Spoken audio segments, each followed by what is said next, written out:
मिथिलांचल का एकमात्र TV channel Mithila much news अब यूट्यूब पर भी। आप यूट्यूब पर मिथिला मच न्यूज सब्सक्राइब कर न्यूज के लिए रहे अपडेट। इसके अलावा पोर्टल पर www.mithilamachnews.com पर दिन भर की खबरें ब्रेकिंग।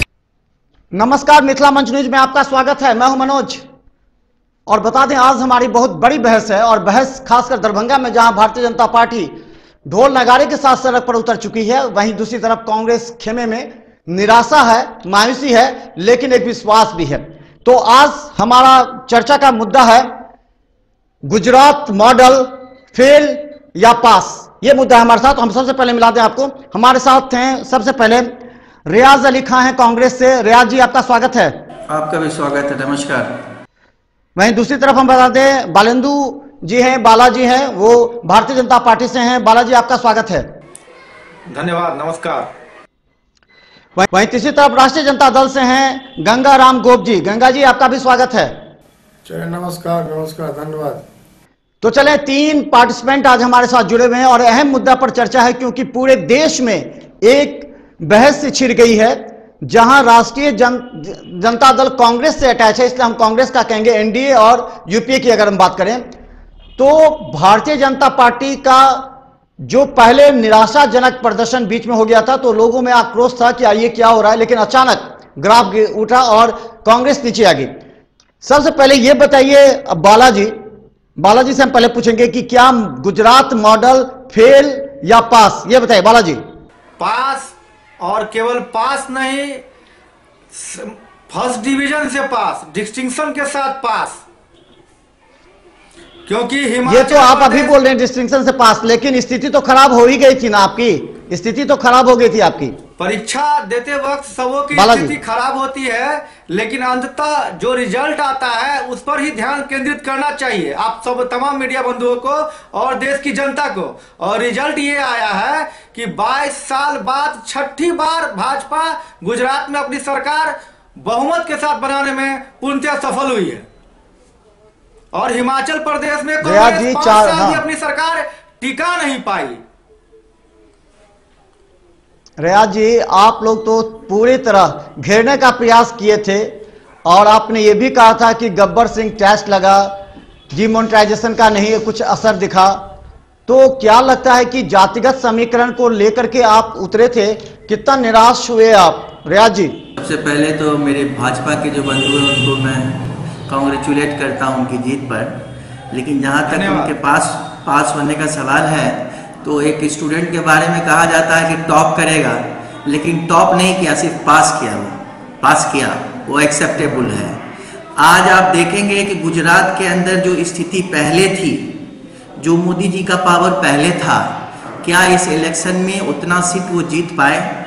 उनकी वोट रेशियो बढ़ी, कांग्रेस की बढ़ी या घटी, इस पर भी विचार करना होगा कि जीएसटी का असर हुआ कि नहीं हुआ। जहां तक जातिगत वोटों का आधार है तो जातिगत कहाँ है? जातिगत तो सब मिलजुल करके जब अलायंस कोई लड़ता है तो उसमें सारे लोग होते हैं। जैसे बिहार में या आपको देश में अगर अभी जो इनका अलायंस चल रहा है उसमें रामविलास पासवान भी हैं, तो वो जातिगत, उससे जाति से जोड़ा नहीं जा सकता उनको।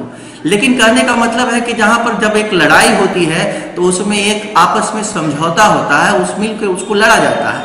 और गुजरात का जो रिजल्ट आज आया है, 150 प्लस की बात ये लोग कर रहे थे, मीडिया भी इसको सर्कुलेट कर रही थी और कांग्रेस को 62 और 55 के बीच में रख रही थी आज। लेकिन एक बात तो थी, कांग्रेस इस बार पूरी तरह ओवर कॉन्फिडेंस में थी। उसे लग रहा था कि किसी भी तरह हार्दिक पटेल जो पाटीदारों का समर्थक मिला था उनको, तो कांग्रेस तो पूरी तरह कॉन्फिडेंस में थी कि इस बार जो भी होगा गुजरात में कांग्रेस की सरकार बनेगी। ऐसा है कि जब कोई भी आदमी फील्ड में लड़ने के लिए उतरता है तो कॉन्फिडेंस नहीं होगा तो जीत तो मिलेगी नहीं। सबसे पहले तो कॉन्फिडेंस लेवल बढ़ाना ही पड़ता है। रिजल्ट क्या होगा वो तो आज आपको पता चलेगा, लेकिन कहने का मतलब है जब लड़ाई के मैदान में उतरेंगे तो हम हार सोच के उतरेंगे तो फिर जीतेंगे कैसे? तो वो तो कॉन्फिडेंस मेरा लेवल था ही था और हम पूरी तरह से खेल चुके थे। गंगाराम जी, ये बताइए, क्या आप गुजरात मॉडल को फेल मानते हैं या पास मानते हैं?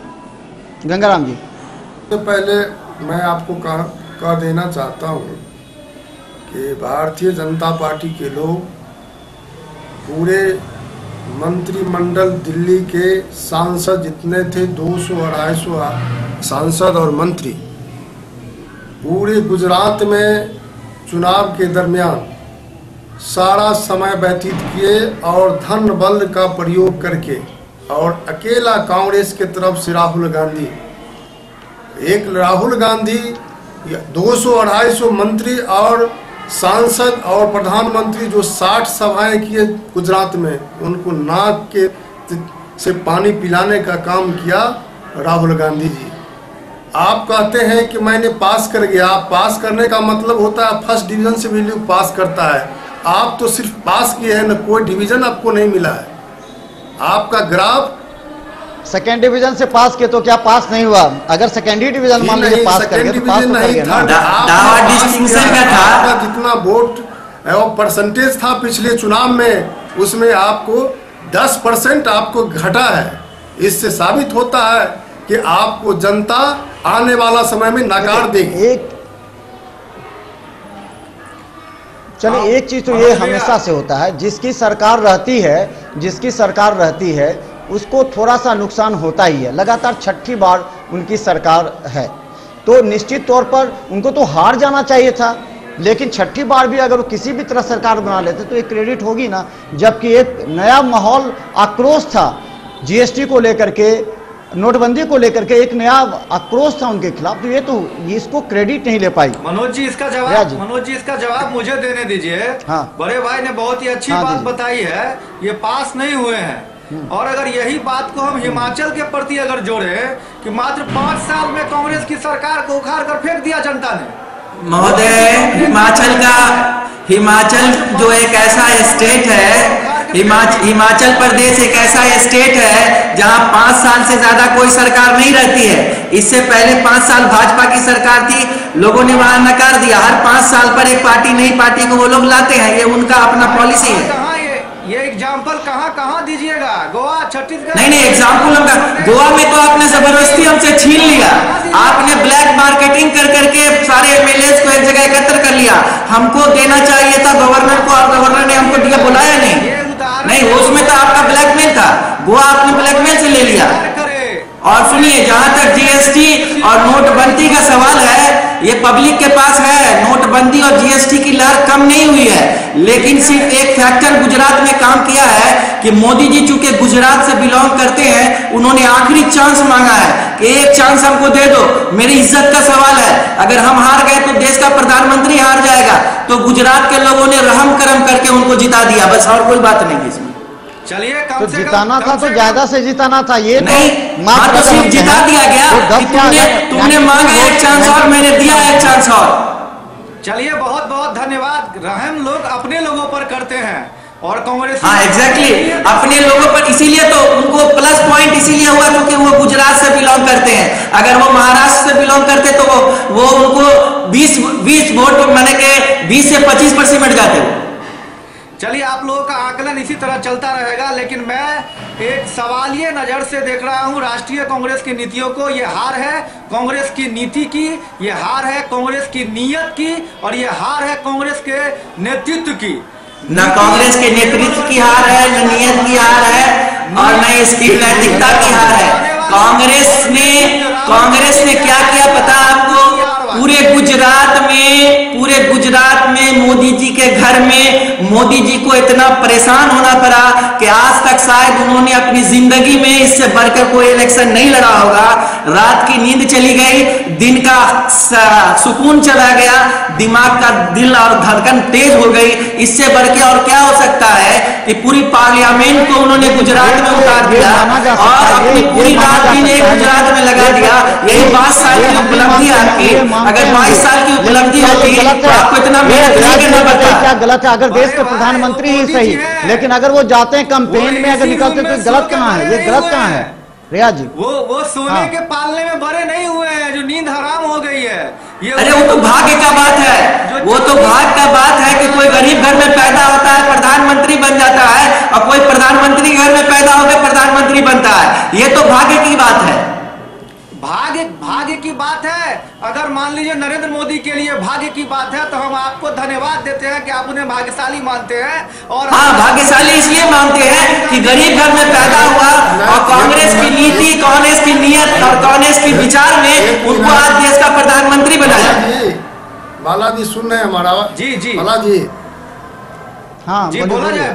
कहने का मतलब आप बोल रहे हैं कि नरेंद्र मोदी का जादू अभी भी हमने देखा है, न्यूज में भी देखा है कि लोगों का कहना है कि नरेंद्र मोदी का जादू अभी भी बरकरार है। ठीक है, नरेंद्र मोदी का जादू बरकरार है, लेकिन नरेंद्र मोदी किस जादू से क्या जादू टोना वो मारते हैं ये सारे देश की जनता जान रही है। आप चुनाव जीतते हैं, इसमें भी सारा खेल आप में होता है। आप किस खेल से चुनाव जीतते हैं? पाकिस्तान को बुलाते हैं, बाबर को बुलाते हैं, खिलजी को बुलाते हैं, अकबर को बुलाते हैं, पूरे मुगल साम्राज्य को बुला लेते हैं। एक भी आम सभा में प्रधानमंत्री जी कभी भी विकास की बात किए?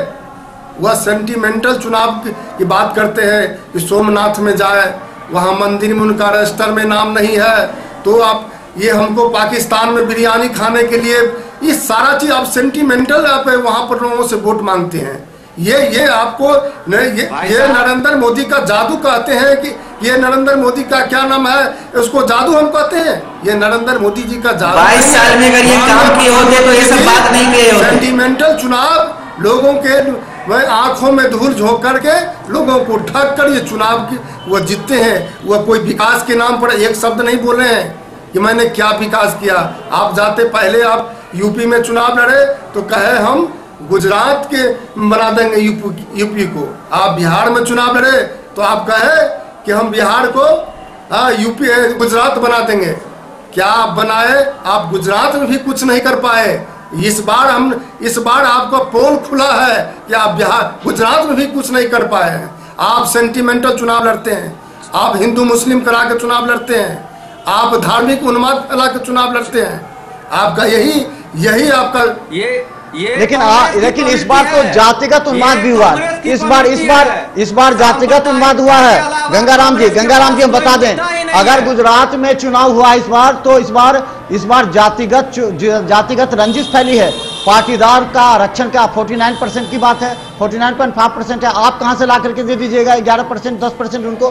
तो कहीं ना कहीं क्या जनता के साथ छलावा हुआ है? क्या कांग्रेस ने जो एक मोटो दिया था, जो एक उद्देश्य दिया था, पाटीदारों को जो भरोसा दिया था, किस प्रकार कर पाती? तो क्या ये नहीं लगता कि धार्मिक उन्माद एक तरफ, जातिगत उन्माद आप लोगों ने भी वहां फैलाने का प्रयास किया था? नहीं, ऐसी कोई बात नहीं है।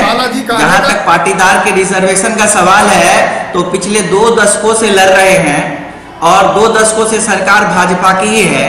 इससे पहले उन लोगों ने उससे बातें की थी और बात आई थी मेज पर, टेबल पर के कुछ आप लोगों के बारे में सोचा जाएगा। लेकिन जब 10 सेकंड में इस अभी इलेक्शन से पहले भी उन लोगों को कोई बात नहीं बनी तो उन लोगों ने अपना हो हल्ला हंगामा एजिटेशन शुरू कर दिया।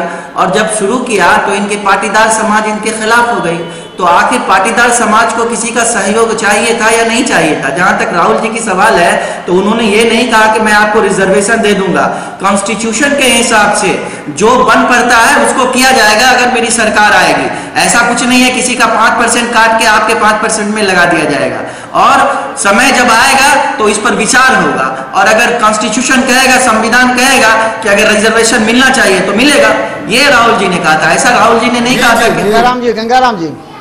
गंगाराम जी हाँ, क्या कह रहे थे? मेरा सर कहना है कि माननीय प्रधानमंत्री जी कभी भी एक शब्द विकास के चर्चा नहीं किए। एक शब्द नहीं। वो यूपी में जाते थे गुजरात की बात करते थे, बिहार में आते हैं गुजरात की बात करते हैं। आप गुजरात में कहीं एक शब्द आप विकास की चर्चा किए हैं? आप हमेशा लोगों को दिग्भ्रमित किए। आप हमेशा दिग्भ्रमित करने से अपने वहां पर अपने वोट में कलेक्शन किया। चर्चा की जहां तक बात कर रहे हैं, हम बता दें कि भारतीय जनता पार्टी का नारा है सबका साथ और सबका विकास। एजेंडा है सबका साथ और सबका विनाश। चर्चा विकास की चर्चा ऐसी हुई है कि आपको आज के डेट में बिहार से लेके उत्तर प्रदेश तक, बिहार में आपको लालू जी के बेंच पे जाके बैठना पड़ा, उत्तर प्रदेश में आपको अखिलेश जी के बेंच पे जाके बैठना पड़ा, और सबसे शर्म और दुखदाई बात यह है कि आपको बिना किसी राजनीतिक पार्टी के आपको गुजरात में अल्पेश, जिग्नेश और हार्दिक के साथ बैठना पड़ा। इससे बड़ा कांग्रेस का दुर्दिन नहीं हो सकता है। इससे ज्यादा हताशा और निराशा आज तक किसी राष्ट्रीय पार्टी को देखने को नहीं मिला है। और उसके बाद भी यह रिजल्ट है कि आप सूरत की बात करते हैं जीएसटी के विरोध में, जहां सबसे ज्यादा व्यापारी रहते हैं पूरे देश में। जिस सूरत में इन्होंने गब्बर सिंह का नारा दिया था, उस सूरत में भी भारतीय जनता पार्टी 16 में से 12 जीती है। पिछली बार 11 जीती थी, इस बार 12 जीती है। इसका मतलब है उत्तर प्रदेश के नगर निकाय चुनाव में शानदार जीत और गुजरात के सूरत में शानदार जीत। लेकिन बालाजी एक बात बताइए, आपने प्रतिष्ठा की लड़ाई लड़ी वहां पर, सौराष्ट्र आपका जो है वहां से आपका कम हुआ, आपका सेंट्रल गुजरात आपका कम हुआ, तो आपने प्रतिष्ठा की लड़ाई तो लड़ी ही थी, इसमें कोई दो राय नहीं है। अगर आप पर आरोप बालाजी से थोड़ा ये पूछिए, सबसे आपने अगर पाटीदार का मुद्दा था तो आपने मनोज जी बालाजी से थोड़ा ये पूछा जाए, प्रतिष्ठा की लड़ाई समझ के लड़ती है, क्योंकि देश बनाना है, देश बचाना है, इसलिए एक अच्छा बालाजी एक मिनट,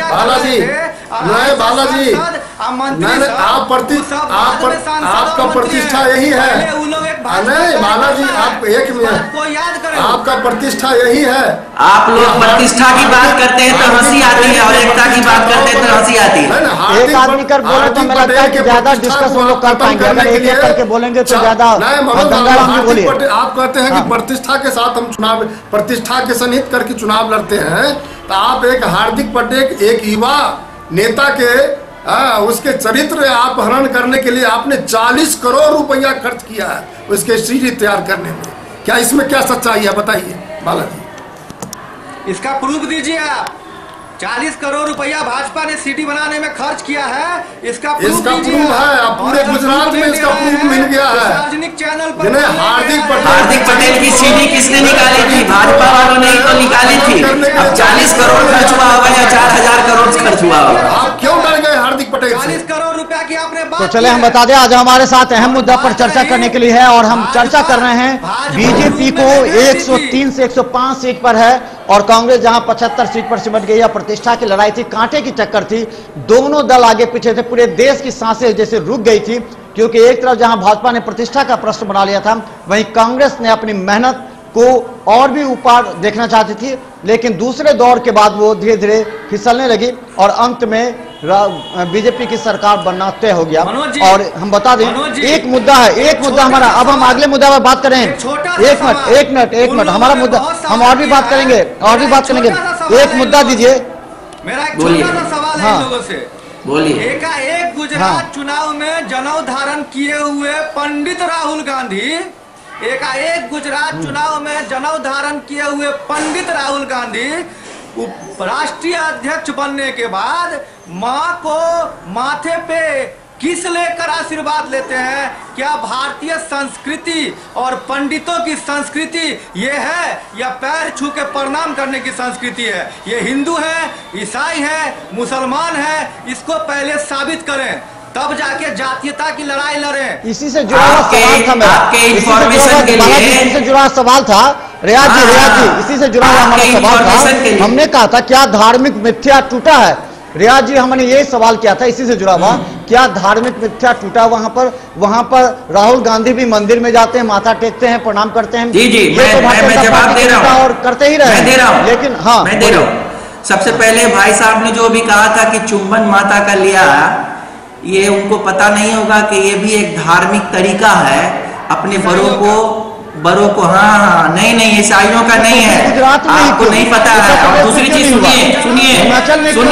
सुनिए भाई, पंडित जवाहरलाल नेहरू का क्या है? राहुल गांधी पता नहीं है, कांग्रेसी है, आपको पता नहीं है क्या है? हाँ बताइए ना आप, क्या है पंडित जवाहरलाल नेहरू का? क्या है वो? नाती है, तो पंडित में क्या शक लगता है आपको? सुनिए, आप लोगों को शक लगता है तो पंडित नहीं है, और वो मंदिर गया तो आपने समाचार पत्रों में और कमेंट करना शुरू कर दिया। आप लोग मंदिर पर ही जी रहे हैं। सुनिए, आप लोग मंदिर पर ही जी रहे हैं, मंदिर पर ही बढ़ रहे हैं। दो सीट से आज मंदिर को लेकर आप 300 साढ़े 300 सीट लेकर के आए हैं। उसी मंदिर के बदौलत आप यहाँ तक पहुंचे हैं। सुनिए, आप लोग उसी मंदिर को लेकर 2 सीट से आज 350 पर पहुंच गए। नहीं तो आप लोगों का वजूद क्या था? अगर आप लोग धर्म को माइनस कर दें और राम जी को माइनस कर दे तो बीजेपी 0 पर चली आएगी। है इतनी ताकत आपके कॉन्स्टिट्यूशन में, भाजपा के कॉन्स्टिट्यूशन में, कि धर्म को अलग कर दे और राम को अलग कर दे। बोलना छोड़ दे, सांप्रदायिकता बोलना छोड़ दे विपक्ष। अच्छा, यानी कि जो आप कर रहे हैं उसको हम कहना छोड़ दे। अरे घोटाला तो आपने जो कहा था कि 2G 3G 4G जीजा जी, तो 3.5 साल आपकी सरकार को निकल गया। रॉबर्ट वाड्रा को एक दिन पे जेल में आप लोग नहीं भेज सके क्या? आप लोग सिर्फ झूठे अफवाह फैलाने वाले लोग हैं, आप लोग भ्रम पीटने वाले लोग हैं। आप लोग ऐसे जादूगर हैं जो झूठ को सच बनाते हैं और लोगों को दिग्भ्रमित करते हैं, और आप लोग गलत राय पेश करते हैं। आप लोग गलत नया इतिहास बनाते हैं। ताजमहल को आपने कह दिया मंदिर है, ताजमहल को आपने कह दिया मंदिर है, उसके बाद रेड फोटो कर दीजिएगा कि वो भी मंदिर है, और वो फल्ला ऋषि मुनि ने बनाया था। ये आप लोगों की इतिहास, आप लोग हर सही चीज हमारे साथ बना देते हैं। 3 जो हमारे साथ हैं पार्टिसिपेंट, हम बता दें 3 पार्टिसिपेंट हमारे साथ हैं। रियाज अली खां कांग्रेस से हैं, वहीं हम बता दें बालेंदु झा बालाजी हैं, वो बीजेपी से हैं, वहीं गंगाराम गोप हैं जो आरजेडी से हैं, और काफी अच्छे माहौल में हो रहा है। हालांकि वाद विवाद चलता ही रहता है, लेकिन हम एक चीज बता दें, क्या जीएसटी और नोटबंदी फेल हो गई? जो मुद्दा कांग्रेस ने रखा था गुजरात में, क्या ये फेल हो गई?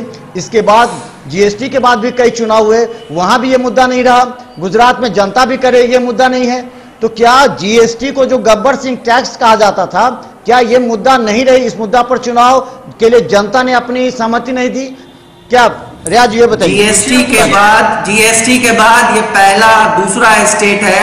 हिमाचल की तो अलग तस्वीर है, वो हर 5 साल पर बदलती है। जहां तक गुजरात का सवाल है, तो गुजरात में जो स्थिति आज हुई है, क्या उसे आप जीएसटी और नोटबंदी का इफेक्ट नहीं समझते हैं? जिसको अमित शाह ढिंडोरा पीट रहे थे, 150 प्लस 150 प्लस जाति का समीकरण 150 प्लस का दिख रहा है, जिग्नेश का दिख रहा है। नहीं, जिग्नेश फैक्टर नहीं है या हार्दिक फैक्टर नहीं है, लेकिन इनका क्या कहना था कि 150 प्लस हम जीत के लेके आएंगे, और 150 प्लस नहीं हुआ, इनको 103 हुआ, तो ये जीएसटी और नोटबंदी का ये इफेक्ट नहीं है। इसको आप जिग्नेश से क्यों मिला रहे हो, हार्दिक से क्यों मिला रहे हो? मनोज जी, स्पष्ट रूप से हमको एक क्या जीएसटी मुद्दा था? एकदम मुद्दा था, इसी का इफेक्ट है, वो उसी का इफेक्ट है गुजरात पे। पहले बालाजी इन लोग को प्रश्न पूछ लेने दीजिए, जवाब तो आज आप ही को देना है। आपके चेहरे पर काफी खुशी भी है, और खुशी तो उनको होना ही चाहिए। आप कर रहे हैं, पहले पूछ लेने दीजिए सवाल इनसे। हाँ रियाज जी बोलिए, सवाल पूछिए बालाजी। क्या पूछे? बालाजी से पूछिए, क्या जीएसटी मुद्दा और नोटबंदी इस चुनाव में मुद्दा रहा? वो कहेंगे कि नहीं रहा, हम कहेंगे कि रहा, इसलिए कि उनको जो सीट कम आई है, जो ये लोग दावा कर रहे थे 150 प्लस का, वो तो आया नहीं, इनको आया 103, और जो सीट आई है वो सरकार बहुत स्ट्रांग सरकार नहीं होगी। इसको बारे में भी आप समझिए, ये जो जनता ने मैंडेट दिया है, इनको बहुत स्ट्रांग मैंडेट नहीं दिया, थिन मैंडेट दिया है, और बहुत संभल के इनको चलना होगा। जीत है, खुशी है, मैं भी उनको धन्यवाद देता हूं कि जीता हो उन्होंने। गंगाराम जी जी गंगाराम जी, क्या नोटबंदी और ये जीएसटी का असर दिखा है चुनाव में?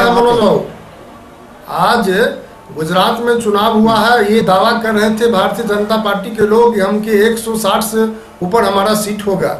आज आपका सीट जो घटा है, वोट आपका जो परसेंटेज घटा है, वह जीएसटी का ही देन है, और जीएसटी का असर हुआ है, पूरे गुजरात में हुआ है। नोटबंदी का असर पूरे गुजरात में गूंजा है, इसीलिए वोट और परसेंटेज जो आपका घटा है, वह जीएसटी और नोटबंदी है। मनोज जी चलिए बालाजी, बारी से दोनों भाइयों का मैं जवाब दे दूं। एक भाई जवाब दे दीजिए। बिहार के राष्ट्रीय जनता दल और कांग्रेस के लोग बीजेपी वाले को बता रहे हैं कि ये मजबूत सरकार नहीं होगी, जो सरकार बनाने के बाद गिर गई है। और बाद में वो ये बोल रहे हैं जीएसटी का मुद्दा भारतीय जनता पार्टी को प्रभावित किया, तो मैं कम शब्दों में प्रायोगिक रूप से बताना चाहूंगा कि यह 22 साल से भाजपा की वहां सरकार थी। मतलब करीब करीब 25 से 30 साल के जितने भी युवा वहां हैं, उन्होंने कभी दूसरा सरकार देखा ही नहीं। इस बात को सोचिए। और जिन्होंने कभी दूसरा सरकार देखा ही नहीं, उन्हें इस बार जाति के नाम पर, पहले से धर्म के नाम पर, इस बार जाति के नाम पर और इस बार नोटबंदी और जीएसटी के नाम पर बरगलाने का प्रयास किया गया। लेकिन वहां की जनता ने जवाब दिया है। और जहां तक बात है, इन्होंने कहा इस बार बालाजी आपको वोट मिला है मोदी जी की जान बचाने के लिए। मोदी जी सुनिए, मोदी जी बोले थे कि गुजरात चुनाव हार जाएंगे तो हमको पाकिस्तान के लोग खत्म कर देगा। वो बोले थे कि इस बार यदि हम गुजरात में हार जाएंगे तो पाकिस्तान के लोग हमको खत्म कर देगा। इसलिए गुजरात के लोगों ने कहा कि नहीं, इस बार और आइए अब सत्ता में। इसलिए उनको सत्ता में फिर लोगों ने फिर लाया है, उनकी जान बचाने के लिए। मोदी जी अपनी जान बचाने के लिए लोगों को फिर कहने के लिए कि भाई हमको इस बार जान बचा दीजिए, जान बचाने के लिए। यही तरी उम्र आप लोग फैलाते हैं कि पाकिस्तान से मिलके मनमोहन सिंह पूर्व प्रधानमंत्री पाकिस्तान से मिलके गुजरात को खत्म करने की बात करता है। यही तो आप लोगों की नादानी है कि जो पूर्व प्रधानमंत्री उस पर इतना बड़ा आप इल्जाम लगाते हैं। ये आप लोगों को अच्छा लगता है, राजनीति क्यों? ये आप लोगों को अच्छा लगता है कि पूर्व प्रधानमंत्री पर आप इल्जाम लगाते हैं कि पाकिस्तान के साथ बैठ के मीटिंग करते हैं। आप लोग तो इतने घबराए हुए थे, आप लोग इतने घबराए हुए थे कि एक दिन पहले आपने मैनिफेस्टो दिया, आपको पता ही नहीं था कि क्या देना है नहीं देना, इतने घबराए हुए थे। क्या बात करिएगा आप लोग? विकास के रूप में जिस मॉडल को पूरे देश ने अपनाया है, इसीलिए आपको मॉडल भुला गया था। एक दिन पहले मैनिफेस्टो दिया है, वहां आप मैनिफेस्टो की बात कर रहे हैं। जिस विकास मॉडल को पूरे देश अपना रहा है, पूरा विश्व चर्चा कर रहा है, उसे आप वहां मैनिफेस्टो पर आप चर्चा कर रहे हैं। वो भाजपा करती होगी गुजरात मॉडल को पूरे विश्व पर। गुजरात मॉडल आपके लिए हो सकता है बहुत बड़ा मॉडल, भारत के लिए गुजरात मॉडल नहीं चाहिए। भारत मॉडल चाहिए हमें, गुजरात मॉडल नहीं चाहिए।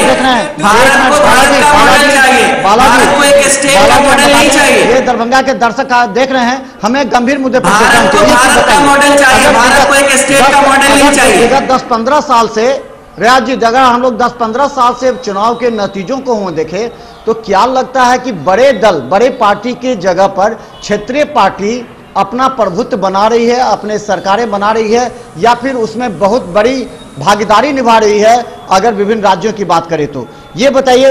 सबसे पहले हम जानना चाहते हैं बालाजी से। बालाजी, ये बताइए कि गुजरात में भी देखा जाए तो वहां भी पाटीदारों की वजह से आपकी सीटें कम आई, तो क्या लगता है देश के विभिन्न राज्यों में जो क्षेत्रीय दल उभरते आ रहे हैं, बिहार में लीजिए जदयू और राजद का है, आप उत्तर प्रदेश में ले लीजिए एसपी बीएसपी है, तो क्या लगता है क्षेत्रीय दल ज्यादा प्रभावी हो रहे हैं, भागीदार निभा रहे हैं इसमें चुनाव में? कांग्रेस के कमजोर होने की वजह से क्षेत्रीय दल धीरे धीरे थोड़े बड़े हो रहे हैं। ये केवल कांग्रेस के कमजोर नेतृत्व का यह नतीजा है कि आज धीरे धीरे क्षेत्रीय दल, कुछ दिन में अगले लोकसभा चुनाव में मुझे लगता है कांग्रेस थर्ड पार्टी न हो जाए, क्षेत्रीय दल कोई बीच में ना आ जाए। और मैंने वो चर्चा की भी थी, क्षेत्रीय दल को बढ़ावा और इसलिए बढ़ रहा है क्षेत्रीय दल क्योंकि कांग्रेस धीरे धीरे सब जगह खत्म हो रही है। उन्हें हर एक जगह भाजपा का जो भी विपक्षी रहता है, चाहे वो जिग्नेश अल्पेश जैसा एक नेता हो, जातिवादी नेता हो, उसके साथ भी सटना पड़ता है, तो वो तो आखिर क्षेत्रीय दल बढ़ेगा ही। इसमें कोई कहने और सुनने की बात नहीं है। अभी भी मैं कांग्रेस के राष्ट्रीय नेतृत्व को यह कहना चाहूंगा कि अपनी नीति और नेतृत्व में अगर वो बदलाव नहीं करेंगे, मैं इनका जवाब दूं, देना बंद नहीं करेंगे, जातिवाद को जवाब दूं। अब रियाज जी को जवाब देंगे बालाजी, अब रियाज जी को जवाब दें। अब रियाज जी भी यही सवाल का जवाब दीजिए, क्या क्षेत्रीय दल या अलग अलग राज्यों में क्षेत्रीय पार्टी या एक जातिगत समीकरण क्या बढ़ता जा रहा है? इससे क्या बड़े राजनीतिक दल को खतरा? अभी मेरे भाई साहब ने कहा कि जो क्षेत्रीय दल पैदा हो रहा है ये कांग्रेस की कमजोरी है। अगर मान लेते हैं थोड़ा देर के लिए कि सुनिए, अगर मान लेते हैं थोड़ी देर के लिए कि कांग्रेस कमजोरी से के बना पर हो गया, तो कांग्रेस को कमजोर तो आप कर रहे हैं। इसका मतलब है जातिगत वोट को आप बढ़ा रहे हैं, आप जो है क्षेत्रीय दल को बढ़ावा दे रहे हैं, पहली चीज। दूसरी चीज, ऐसी बात है नहीं, ऐसी बात है नहीं। कहने का मतलब ये है कि क्षेत्रीय दल जो पनपा है वो आज के डेट में जब मॉडर्नाइजेशन आता है, एजुकेशन बढ़ता है, तो डिसेंट्रलाइजेशन ऑफ पावर होता है और ये सृष्टि का नियम है। भी ले सकते हैं क्या क्षेत्रीय समस्या ज्यादा आती है? वो मैं इस पर बता रहा हूँ। तो डिसेंट्रलाइजेशन ऑफ पावर होता है और जब लोग, एक जमाना था कि एक आदमी एक समाज का कोई कह देता था तो लोग उसको मान लेते थे। आज वो समय नहीं है। हर घर में 4 विचार है और 4 लोग हैं, 4 सोच है। तो क्षेत्रीय दल का बढ़ना जो है, आप इसको प्लस पॉइंट ले सकते हैं, क्योंकि वहां का जो डेमोग्राफी होता है, जो ज्योग्राफिकल फैक्टर होता है, हर स्टेट की अलग एक डिमांड होती है, हर एक स्टेट का एक अलग एडवांटेज होता है, रिक्वायरमेंट होती है। तो उस रिक्वायरमेंट के हिसाब से क्षेत्रीय दल, जो क्षेत्रीय नेता पैदा होते हैं, उसको उठाते हैं उस मुद्दा को। लोगों को लगता है कि ये जो आदमी हमारे लिए खड़ा हुआ है, as for example Nitish Kumar को ले लीजिए जो उनके सहयोगी हैं, उसके बाद उनके सहयोगी रामविलास पासवान को ले लीजिए जो पूरी तरह से जाति पर खड़े हुए हैं। तो कहने का मतलब ये है कि ये लोग कैसे आए? ये लोग वैसे ही आए कि अपने समाज का, अपने इलाके का कुछ मुद्दा उठाया, लोगों को लगा कि ये हमसे, वो कांग्रेस से ज्यादा अच्छा कर सकता है या नेशनल पार्टी से ज्यादा अच्छा कर सकता है, इसलिए उनको सहयोग दिया। मुझे क्या ऐसा लगता है कि बड़ी पार्टियां क्षेत्रीय समस्या या मुद्दे को गंभीरता से नहीं लेती, इसीलिए क्षेत्रीय दल उभरने लगे हैं, या क्षेत्रीय पार्टी या सच्चाई है? मनोज बाबू देखिए, आप आंध्र प्रदेश की बात लीजिए, वहां भी क्षेत्रीय दल ही आपको सक्रिय है। आप तमिलनाडु की बात लीजिए, वहां भी क्षेत्रीय दल आपको सक्रिय है। आप झारखंड की बात लीजिए, वहां भी क्षेत्रीय दल आपको सक्रिय है। दिल्ली की बात लीजिए, वहां भी क्षेत्रीय दल, बिहार के लीजिए, यूपी के लीजिए, जहां जहां आपको बड़ा स्टेट है, पश्चिम बंगाल लीजिए, पश्चिम बंगाल जहां जहां बड़ा स्टेट है, वहां पर क्षेत्रीय दल का प्रभुत्व है और क्षेत्रीय दल ही लोगों की समस्याएं अधिक सुनती है और उसके दुख सुख में हमेशा साथ रहने का काम करती है। दूसरी बात, आज बिहार की बात लीजिए, माननीय लालू प्रसाद यादव जी जिस दिन से अपना वह इस स्टेट में अपना प्रभुत्व कायम किए, आज तक किसी भी दल की हिम्मत नहीं हुआ कि वो लालू यादव को डिगा पाए। और उनका जो वोट ऑफ बैंक है अभी भी सबसे ज़्यादा है। वहाँ भारतीय जनता पार्टी हो, कांग्रेस हो, अन्य कोई भी दल हो, उनके सामने में आज तक वो टिकने का काम नहीं किया, आज भविष्य में टिकेगा। बड़े भाई, vote of bank Lalu ji की सबसे बड़ी नहीं है, सरकार कह रही है note of bank Lalu ji की सबसे बड़ी है। इसके लिए आप तो लोगों की सत्ता को हड़पते हैं। अरे आप लोग हाथ धो के पीछे पड़ गए हैं लालू जी पर। आपके पार्टी में भी बहुत सारे लालू प्रसाद हैं, लालू प्रसाद से बड़े बड़े लोग बैठे हुए हैं। सरकार में चले गए, आपको मैंडेट मिला था बिहार में, आपको सत्ता में जाने के लिए आप किसी भी स्तर पर उतर सकते हैं। आपको मैंडेट मिला था बिहार में कि आप चले गए सत्ता में, आप सत्ता में आने के लिए किसी भी स्तर पर उतर सकते हैं। भारतीय जनता पार्टी के पास में कोई भी अस्मिता नहीं है, वो बिहार के बारे में कोई अस्मिता नहीं रहा। आपने जो किया वो देश कलंकित करने के, प्रजातंत्र को कलंकित करने का काम ने आपने किया है। बिहार में आपने असभ्य बात नहीं बोलिए, असभ्य बात नहीं बोलिए। आपके केरला के एक नेता हैं येदियुरप्पा जी, वो लालू जी के बड़े भाई हैं करप्शन में। आगे चोर भाई साहब आपस में बालाजी मुद्दे से मत भटके, हमारा क्या नाम बालाजी। हाँ क्या लगता है कि जो राष्ट्रीय दल है वो क्षेत्रीय समस्या को गंभीरता से नहीं लेते, इसलिए क्षेत्रीय दल पनप रहे हैं? चाहे कभी कहीं भी ले लें, आपकी भी जहां सरकार बनी है वहां क्षेत्रीय दल तो कभी साथ में है। बालाजी इसका जवाब ले ले बड़े भाई मनोज जी। कांग्रेस की सत्ता थी वर्षों से देश में, अगर क्षेत्रीय समस्याओं का समाधान हुआ होता तो आज क्षेत्रीय दल नहीं पनपते। 3.5 साल मात्र हुए हैं अभी हमारी भाजपा की सरकार की, मोदी जी की सरकार की। आप बताइए कि लगातार हम चुनाव जीत रहे हैं या हार रहे हैं, और इतने दिनों से इतनी समस्याएं, या 1 रैंक 1 पेंशन एक ऐसा समस्या था जिसे दशकों से कांग्रेस केवल टाल रही थी, भाजपा ने अपने आते ही उसे कर दिया। कहाँ किया है? SIT कहाँ किया है? ये भी हवाई बात बोल रहे हैं आप, ये भी हवाई बात बोल रहे हैं। अभी तक कुछ नहीं हुआ है। बात हवाई लगेगी। नहीं, अभी भी नहीं हुआ है, 1 रैंक 1 पेंशन नहीं हुआ, लागू नहीं हुआ है। हवा में चले गए। हवा में आप लोग बात करते हैं। आप लोग तो 15 लाख सबके अकाउंट में दे रहे थे, ये हवा हवाई नहीं था। काला धन आप 15 दिन में ला रहे थे, 30 दिन में, ये हवा हवाई नहीं था। आप लोग तो हवा हवाई कहा करके पूरे देश को खत्म कर दिया। मोदी जी ने किस बयान में बोला? मोदी जी 15 लाख दे रहे थे, अमित जी कहे कि वो चुनावी मुद्दा है। मोदी जी कह रहे थे कि 30 दिन में हम काला धन ले आएंगे। 3.5 साल हो गया, काला धन नहीं आया। 3.5 रुपया किसी के अकाउंट में नहीं आया। चोर गली से आने का इनको, मेरे भारतीय जनता पार्टी के लोग को चोर के गली से आने का इनको एक आदत बन गई है। बिहार में आ गए चोर गली से, गोवा में आ गए चोर गली से। अब देखिए 2019 में आपको बोरिया बिस्तर बांध के जनता फिर पुनः जहां थे वहीं आपको पहुंचा देगी। आप नोट कर लीजिए। इसीलिए आप आने वाला समय आपके लिए अच्छा नहीं है। आपको संकेत मिल गया गुजरात से। चैनल पर बोल रहे हैं कि अगर जीतना है, भाजपा को हराना है, तो सभी क्षेत्रीय दलों को एक साथ मिलके आना होगा, तभी भाजपा को हम हरा सकते हैं। ये मैं नहीं, ओवैसी जी बोल रहे हैं और अखिलेश यादव जी उसका समर्थन कर रहे हैं। ये औकात हो गई है विपक्ष की, क्योंकि कोई घोटाला भाजपा वाला नहीं कर रहा है। 3.5 घोटाला तो इतना हो रहा है, लेकिन उस पर आप एक्शन कहाँ ले रहे हैं? आप एक्शन ही नहीं लेते हैं। आप तो जिद्दी लोग हैं, एक्शन कहाँ लेते हैं? जैसा को बनवा दिए। हाँ, 1 साल में हो गया। 50,000 पूंजी लगवा के 5,000 करोड़ का मालिक बनवा देते हैं। अरे आप यही आता है, यही भारतीय जनता पार्टी का एजेंडा है। आ गए थे, गाय का टांग टूट गया था दुर्घटनावश, तो कांग्रेसी सड़क पे आ गए। आज अमित शाह का लड़का अगर अरबपति बन गया, आप लोग सड़क पे क्यों नहीं आए हैं? क्योंकि आपके पास फर्जी डाटा है। आप लोग सुनबे नहीं करिएगा। आप लोग कसम खा के आए कि किसी को न हटाएंगे, न हटने देंगे। अरे आप लोग तो जिद्दी लोग हैं। उनका बेटा 5,000 करोड़ का मालिक। तो आप सड़क पे क्यों नहीं आ रहे हैं? या तो आप कमजोर हैं, या आप झूठे हैं, या फर्जी हैं।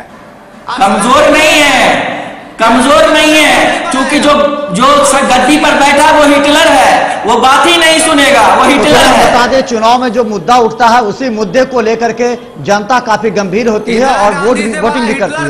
तो हमें लगता है कि इस बार जो चुनाव में मुद्दा रहा है, हिटलर तो सभ्य थी, जो किसी भी करते हैं, तो मोदी मैजिक तो कहा ही जाएगा। चाहे जिस तरह से उन्होंने अपने जनता को या वोटरों को लुभाया या उनको बकाया, या उन्होंने अपने वादे किए या विकास का मॉडल दिखलाया, जो भी किया, जनता ने तो उनको सरकार बनाने का अनुमति दे दी। जबकि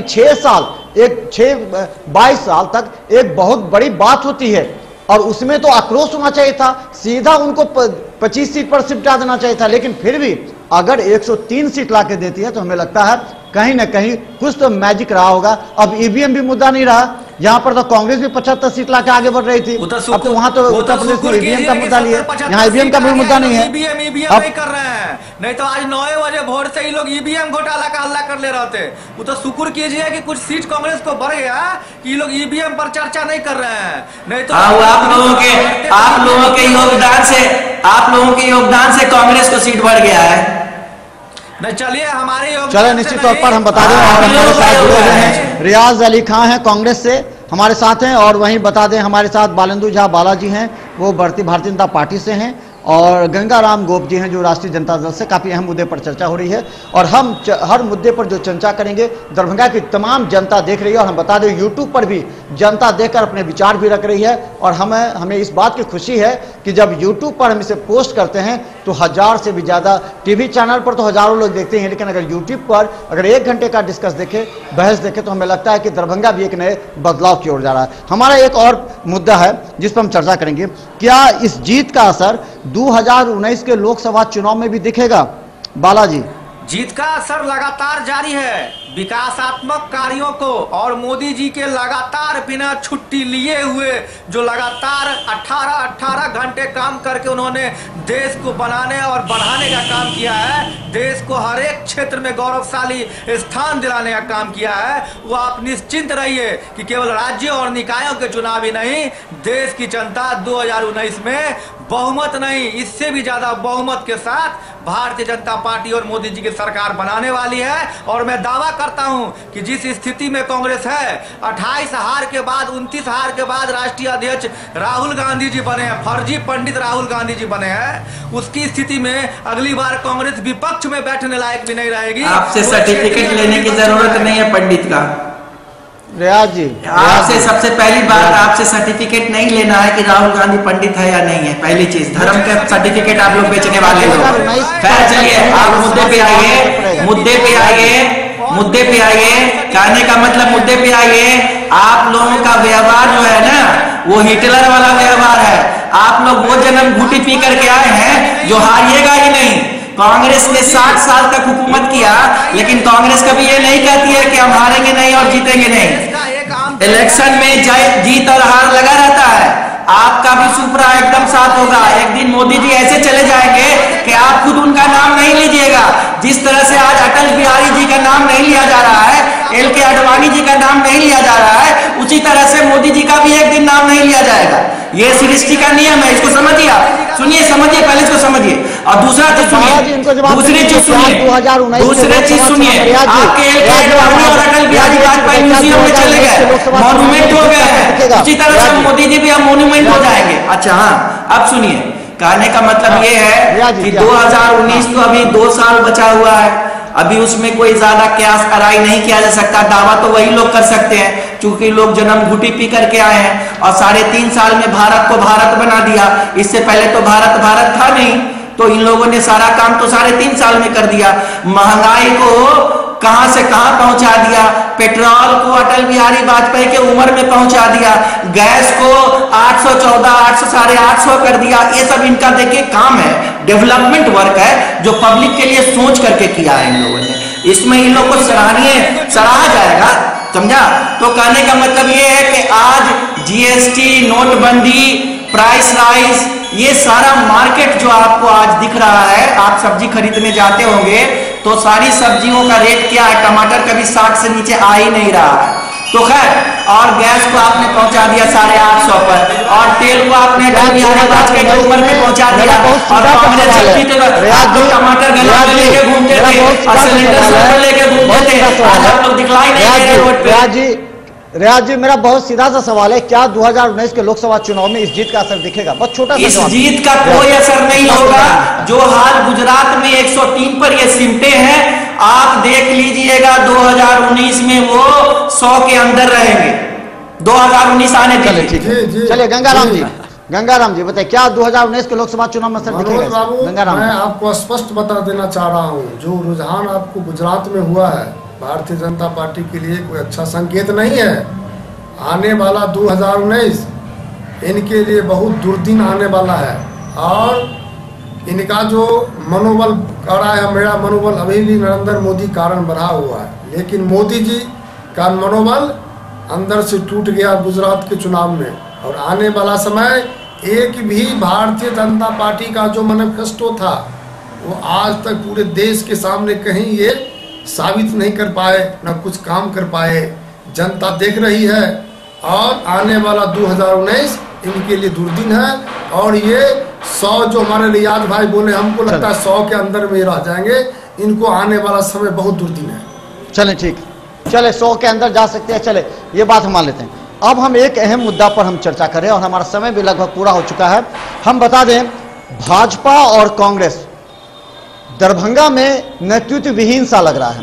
कांग्रेस के नेतृत्व अगर कहें तो खामोश है, कोई कार्य नहीं होता है। आपके बिहार से लेकर के, प्रदेश से लेकर के जिला स्तर के जो अध्यक्ष हैं या फिर जो नेता हैं, वो कहीं नजर नहीं आते हैं।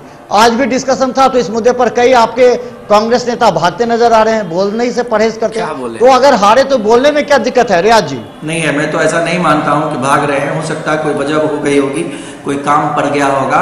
भागने की इसमें क्या स्थिति है? देखिए, पॉलिटिकल फील्ड भी एक कार्य करने का फील्ड है। जिस तरह से लोग दूसरे फील्ड में काम करते हैं, यहाँ भी काम करना है।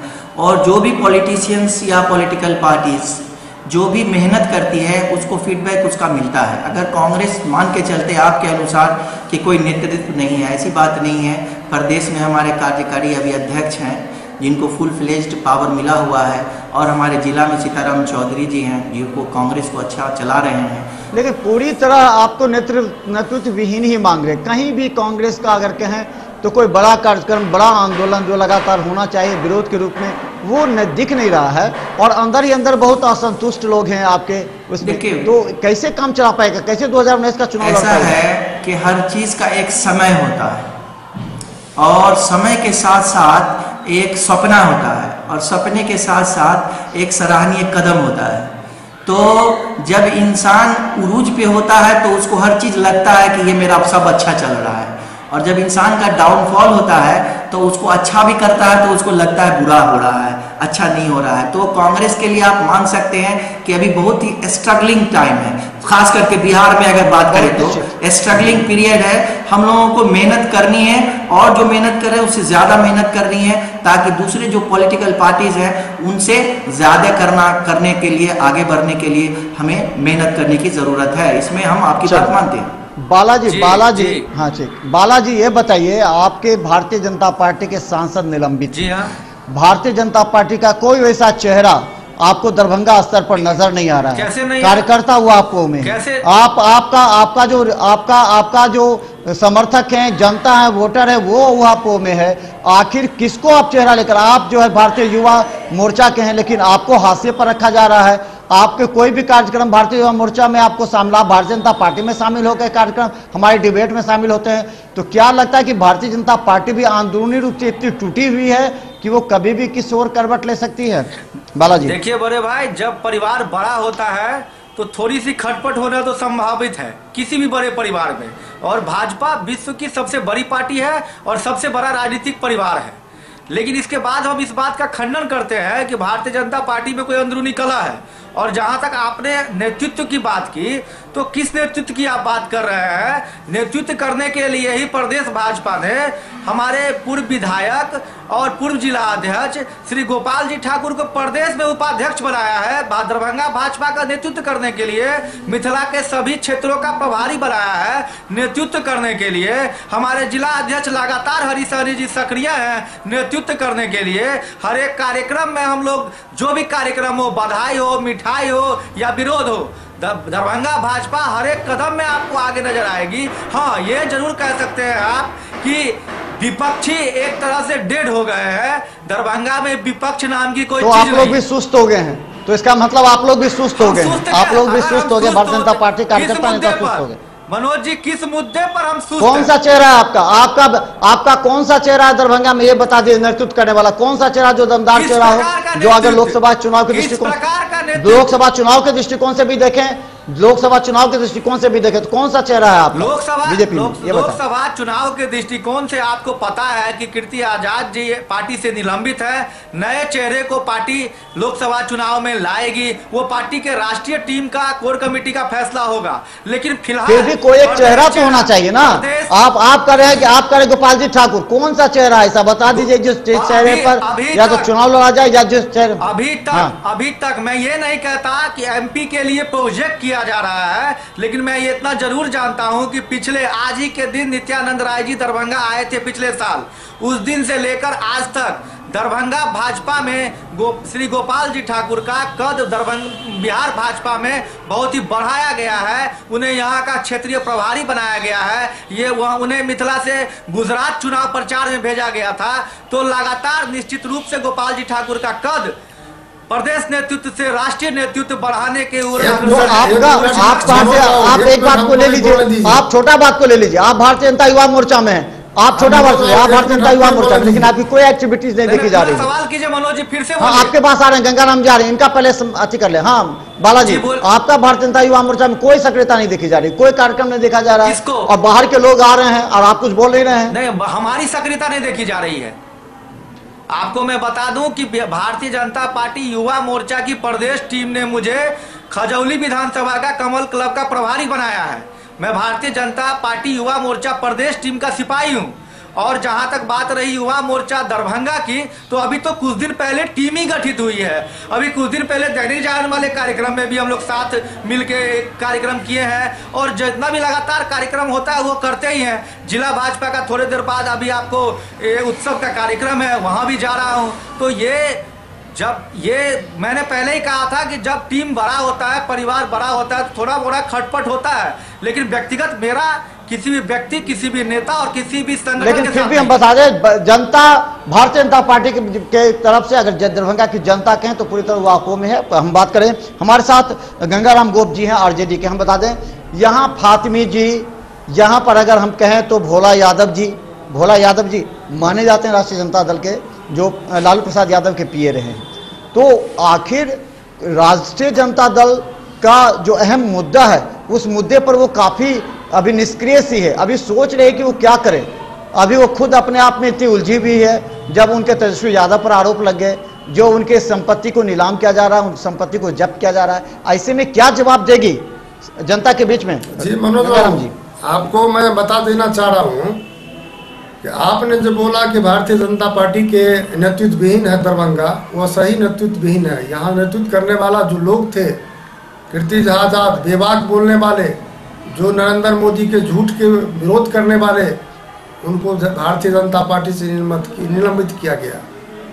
दूसरी बात, हम लोगों के जो राष्ट्रीय जनता दल के नेता हैं, माननीय फातिमी साहब, ललित कुमार यादव जी, अब्दुल बारी सिद्दीकी साहब, भोला यादव जी, वह संगठन से ही नहीं बहुत मजबूत और सक्रिय नेता है। उनके सामने में भारतीय जनता पार्टी का एक भी आदमी, एक भी नेता टिकने वाला नहीं है दरभंगा जिला में। वह बिहार स्टेट लेवल के नेता दरभंगा महाराष्ट्र जनता दल के लोग हैं। आप किस मुद्दे को लेके जाइएगा? आपका तो अपना ही मुद्दा इतना गर्म है कि भाजपा तुरंत उसको भुनाएगी कि आप पर जो है सो जो आपके मॉल थे उसको जब्त किया जा रहा है, आपके जो आपके चारा घोटाला अन्य मुद्दे को लेकर के आपको चारा घोटाला की बात आप छोड़ दीजिए, चारा घोटाला की बात भी आप देख लिए, जो आज तक लालू यादव को साबित नहीं हो पाया चारा घोटाला। आप मॉल की बात करते हैं, आप कर रहे हैं क्या नाम है, इंडियन रेलवे की बात कर रहे हैं, वो सारा झूठा फरेब मुकदमा है। लालू यादव को कमजोर करने के लिए, राष्ट्रीय जनता दल को कमजोर करने के लिए माननीय मोदी जी, अमित शाह जी यह षड्यंत्र रचकर लालू जी को फंसाने का काम किया है। कहीं कोई इसमें घोटाला नहीं है, कहीं कोई इसमें कोई फरेब नहीं है। तेजस्वी यादव जी उस समय, जिस समय की बात कर रहे हैं आप, होटल की बात कर रहे हैं, उस समय होटल आवंटन के समय में तेजस्वी जी 10 साल के लड़का थे। क्या उस समय में होटल में घोटाला करने के लिए उनका नाम जो मुद्दा क्या लेके जाएगा? हमारा ये मुद्दा क्या लेके जाएगा? नहीं है, क्या लेके जाएगा? जालसाजी नहीं है, ये जालसाजी है। अमित शाह जी की जालसाजी है, नीतीश कुमार जी का जालसाजी है और नरेंद्र मोदी जी का जालसाजी है कि राष्ट्रीय जनता दल को कमजोर किया जाए, यही नीति है। सीधा सवाल है बड़े भाई से, मेरा एक सीधा सवाल है, अगर चारा घोटाला लालू जी ने नहीं किया तो उनके पूरे जिंदगी का अगर मासिक तनख्वाह मिला दिया जाए, मंत्रिमंडल से लेके विधायक से लेके सांसद तक का, तो भी अपने बेटी के एक तो चले हम बता दें हमारा समय समाप्त हो चुका है और हम आप सबों को बहुत बहुत धन्यवाद देना चाहते हैं कि आप हमारे साथ 1 घंटा तक आपने हमारे साथ अहम मुद्दों पर चर्चा की और हम एक बार फिर से आप लोग को धन्यवाद देना चाहते हैं, सबों को धन्यवाद दे रहे हैं। आप सबों का बहुत बहुत धन्यवाद। आप लोगों ने मुद्दा उठाया। हम बता दें भारतीय जनता पार्टी का डंका बजा है गुजरात में। हालांकि कांग्रेस भी ज्यादा खुश नजर नहीं आ रही है, लेकिन उसे एक बात का हमारे साथ सभी को धन्यवाद धन्यवाद धन्यवाद धन्यवाद बालाजी, धन्यवाद गंगाराम, धन्यवाद भाजपा हमारे साथ थे और हम कुछ हमारे साथ थे रियाज अली खां, बालाजी थे, गंगाराम गोप थे। फिर हम आगे आपको सुन के धन्यवाद आपका मिथिला मंच का धन्यवाद। अहंकारी मत बनिए, बहुत बड़े बड़े राजा दरभंगा देख रहे हैं, ध्वस्त हो गया, कोई पूछने वाला नहीं उसको। धन्यवाद इस कार्यक्रम में शामिल होने के लिए, और आप लोग YouTube पर देखें और इसे शेयर करें ताकि ज्यादा से ज्यादा लोग आपके विचारों को सुने। धन्यवाद।